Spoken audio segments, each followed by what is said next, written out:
Bonsoir et bienvenue au Surnateum pour une histoire de vampire. Le vampire est le monstre le plus important du cinéma et de la littérature fantastique au XXe siècle, grâce ou à cause de l'ouvrage Dracula de Bram Stoker. Mais y a-t-il un fond au vampire? Le vampire est une illusion ou une réalité? A-t-il vraiment existé? À votre santé.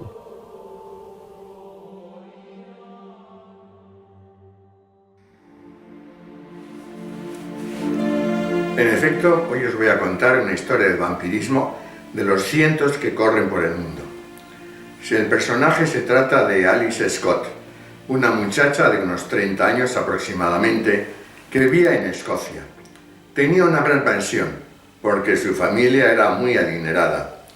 En la casa había primos, había tíos y era frecuente ver personajes que solían estar durante un tiempo y que también pertenecían a la familia, aunque en el resto del año habitaban en otras partes de Escocia.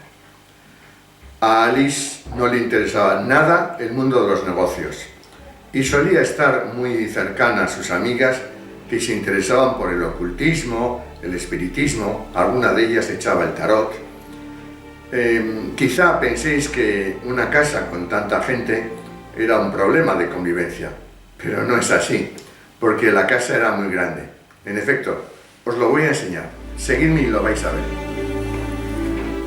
Si visitáis la zona donde ocurrieron los hechos, hoy solamente encontraréis una pequeña caseta y un poco de hierba. Pero en tiempos de Alice, la mansión donde vivía era realmente extraordinaria. Incluso era pequeña en comparación con la que había edificado allí mismo su bisabuelo. Una mansión realmente extraordinaria.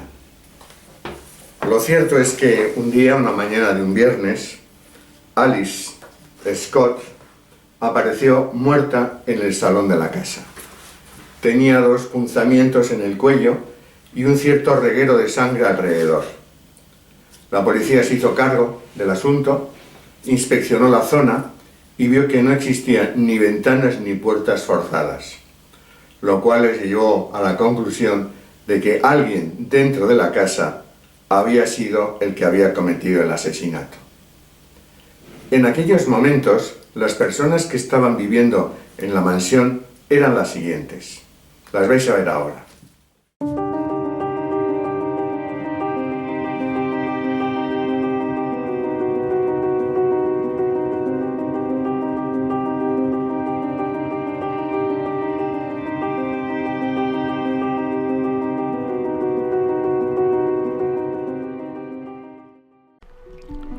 La policía registró todas las habitaciones de la mansión.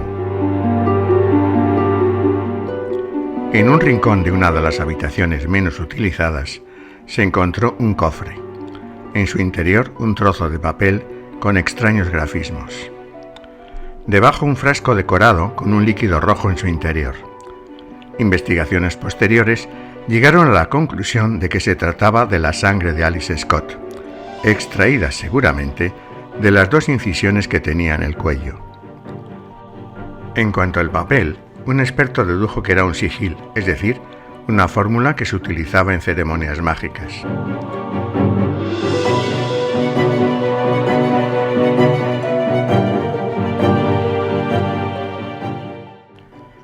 Hacía algún tiempo se hablaba de Roger Scott, abuelo de Alice, muerto en extrañas circunstancias hacía muchos años. Varios lugareños afirmaban que se les había aparecido por la noche camino de sus casas. El pánico se estaba instalando en la región. Su aspecto al principio amable se transformaba en aterrador. Muchos sospechaban que se trataba de un vampiro.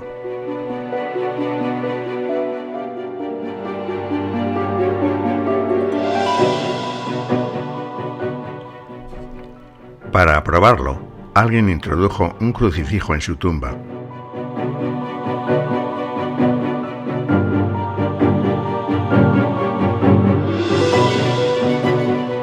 Y al poco tiempo desapareció.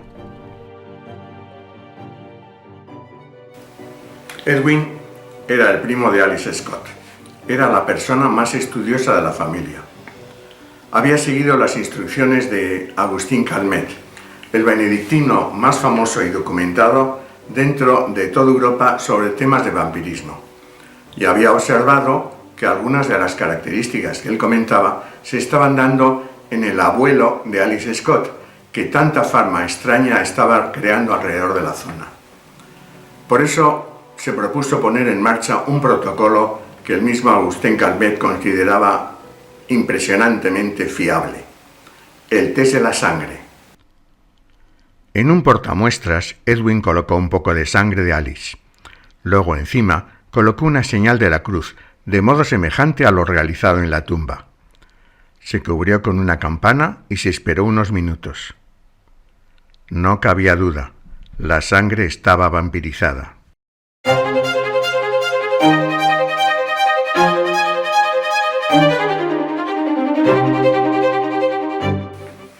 Agustín Calmet era muy preciso en los protocolos. Si el test de la sangre salía positivo, era preciso localizar la fuente, el origen de la persona transmisora. Para ello se contaba con un instrumento interesante, la mano de Cleopatra, que era capaz de señalar la persona, el individuo, que era portador del germen de la enfermedad. La siguiente fase sería neutralizar a la persona para evitar que contaminara al resto de la ciudad o de los miembros de la familia. Se distribuyeron las fotos de los residentes de la mansión, incluido el propio Edwin.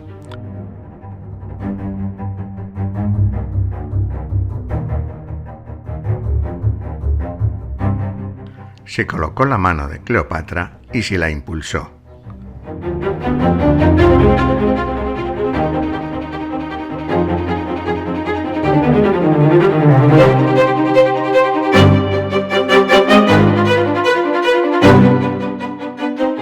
La señalada fue Leonor. Pero faltaba ratificarlo. La luz violeta creada en 1860 por el fotógrafo espírita William Humbler daría la clave. Con ella el mundo invisible se hacía visible.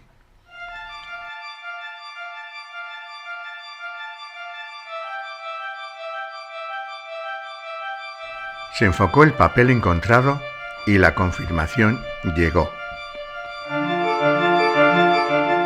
Agustín Calmet indicaba que una vez localizada la persona transmisora, era preciso neutralizarla. Pero Leonor era un familiar querido y nadie quiso hacerlo. Se optó por una solución intermedia: aislar a Leonor.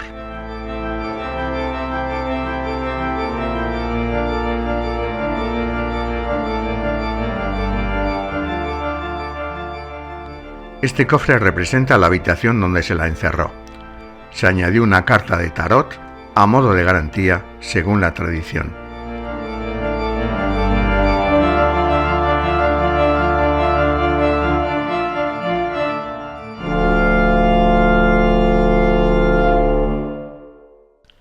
Al cabo de unos meses, la inquietud de la familia hizo que se abriera de nuevo la habitación para ver cómo estaba Leonor.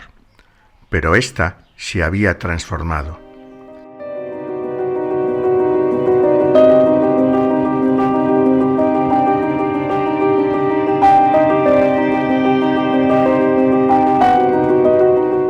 Nadie sabe qué ocurrió después, pero lo cierto es que en los pueblos cercanos a la mansión de los Scott ocurrieron fenómenos parecidos.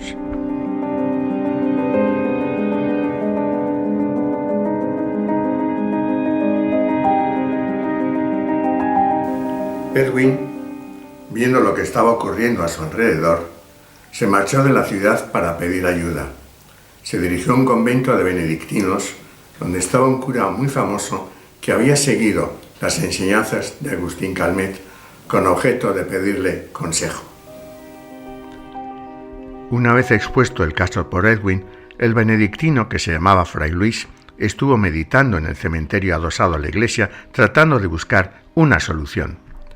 Parecía un caso imposible de resolver. Su paseo se vio interrumpido por el ruido de un circo que estaba en la campa cercana y que le llamó la atención.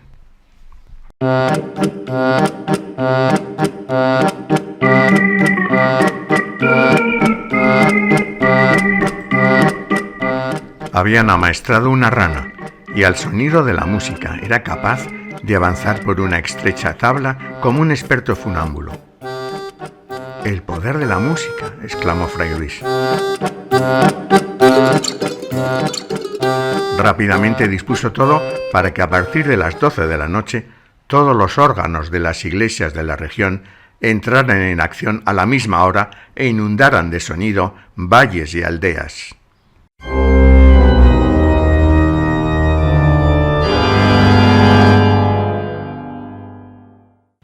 En los siguientes días, poco a poco, todo volvió a la normalidad.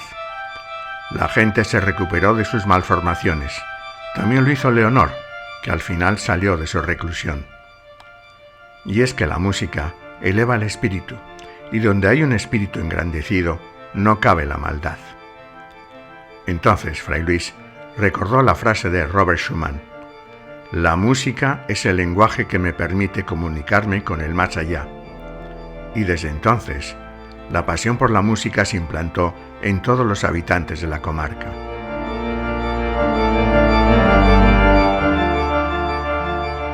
El siglo XVIII es el punto culminante del vampirismo en Europa.